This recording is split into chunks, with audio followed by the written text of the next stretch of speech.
Je devais partir de mon appartement et que je devais repartir chez elle. La journée, trop contente, mon père a eu la gentillesse de me faire visiter la ville d'Ibiza. Donc on part vers 10h, 10h30 et sur le coup, on se gare sur le parking parce qu'il allait faire comme tous les jours le même trajet pour récupérer ses lunettes. Il retourne à l'accueil du parking.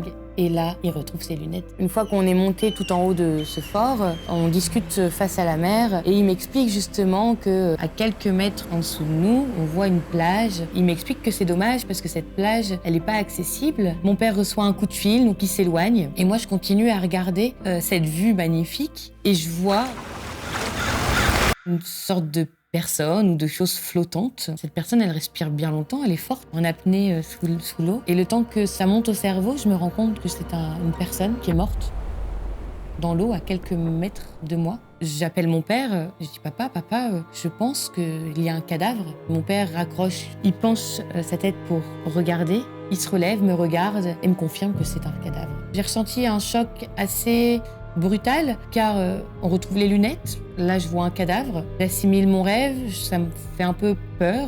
Déjà, dans un premier temps, je reçois un appel d'une de mes sœurs et de mon frère qui m'incite à filmer et qui voulait voir la scène. Déjà, je trouve ça un petit peu glauque, mais bon, je peux comprendre. Donc, je filme pour eux. Et en même temps, on appelle les autorités. Après, on rentre à la maison. 2 jours plus tard, on voit l'article passer de ce cadavre. Donc, c'était une touriste qui est tombée d'une falaise dans la nuit et qu'on a retrouvée le lendemain matin au niveau du port de Ibiza. La seule chose que je ne comprenais pas, c'était la dernière étape de mon rêve, car il n'y a pas eu de tempête à Ibiza, mais c'était lié avec mon immeuble. Quelques mois plus tard, j'ai rencontré une personne dans cet immeuble où j'ai toujours habité, où on s'est mis en colocation. Et je m'attendais pas à avoir fait un pacte avec le diable, sincèrement. C'était une personne manipulatrice, opprimante, à un point à finir en burn-out. Et je m'en suis rendu compte au bout de quelques mois, et c'est moi qui suis partie en claquant la porte.